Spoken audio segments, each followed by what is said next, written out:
Hi there, I'm Sushma. Welcome to another story by Ravindranath Tagore. In the short story The Punishment, the author criticizes subtly of how women were treated as replaceable objects in the society. Chandara, a character in the story, is a selfless and a voice that needs to be heard for its respect and equality.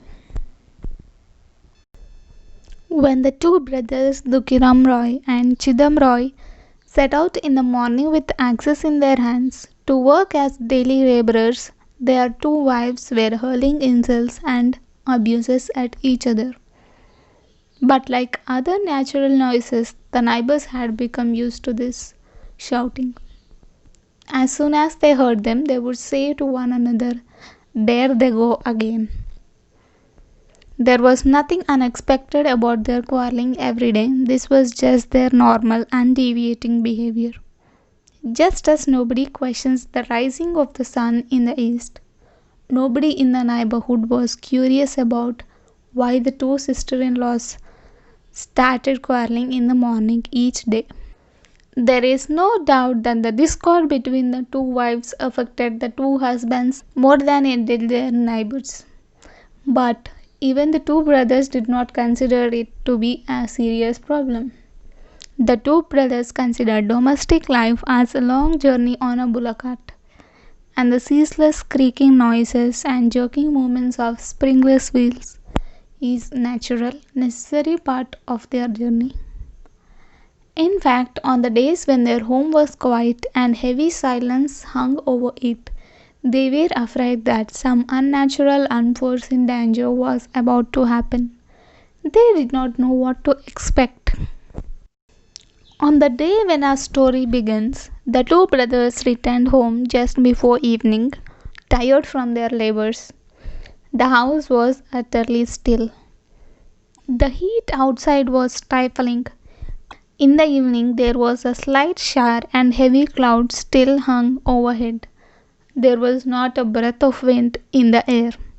The jungle around the house and the weeds had grown during the monsoon, and the thick, heavy smell of rotting vegetables from the waterlogged jute fields stood like motionless walls around the house.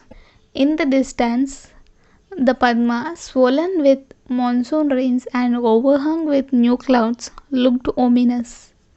Nearby, the paddy fields were already flooded and the water lapped close to human habitations.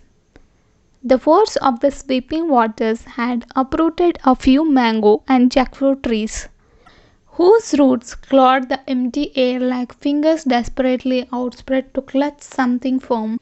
On that day, Dukiram and Chidam had gone to work on a landlord's main building. The paddy on the sandbank on their side had ripened.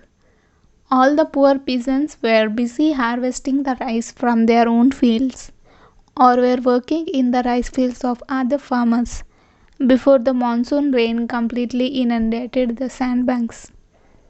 Only the two brothers were forced by the landlord's thugs to work on his house. All day they worked, trying to patch up the leaking roof of the drawing room and weaving thin shafts of bamboo to cover up the leaking areas. They could not come home for lunch, but had a few mouthfuls of rice in the landlord's house. Several times during the day they got soaked in the rain. They were probably not paid for their labors, and the abuses that were hurled at them throughout the day were more than what they deserved. When the two brothers returned home in the evening, walking through mud and water, they saw Chandra, the wife of the younger brother, quietly lying down on the floor. She had cried all afternoon and became still till evening. Radha, the wife of the older brother, was sitting on the threshold with a scowl on her face. Her 1.5-year-old son was crying nearby. When the two entered, they saw a naked baby sleeping on its back in the courtyard. Dukiram was famished. As soon as he entered the courtyard, he said, "Give me rice." The elder wife exploded like a keg of gunpowder lit by a flame. In the voice that reached the heavens, she shouted, "There is no rice. Where is the rice that I will cook for you? Did you bring any rice? Do I have to go out and earn money myself?" Entering the dark, pleasureless room with hunger gnawing inside his stomach, and after a day of hard labor and humiliation, the harsh words of his wife, particularly the ugly insinuation of her last remark, seemed unbearable to Dukiram. Like an angry tiger, he roared, "What did you say?" And unthinkingly he picked up his axe and brought it down upon his wife's head. Radha fell down near Chandra's lap and died almost instantaneously. Chandra, her saree spattered with blood, screamed, "Oh my God, what you have done!" Chidam held his hand over her mouth, dumbfounded. Dukiram dropped the axe and sat down on the floor, holding his face in his hands. The sleeping child woke up and began to cry hysterically. Outside it was very peaceful. The shepherds were returning home with their herds. The peasants who had gone to the sandbank on the other side to harvest the newly ripened paddy were returning home in the groups of 7 to 8, sitting in small boats. Ramlochan from the Chatterjee household was calmly smoking a hookah after having mailed a letter at the village post office.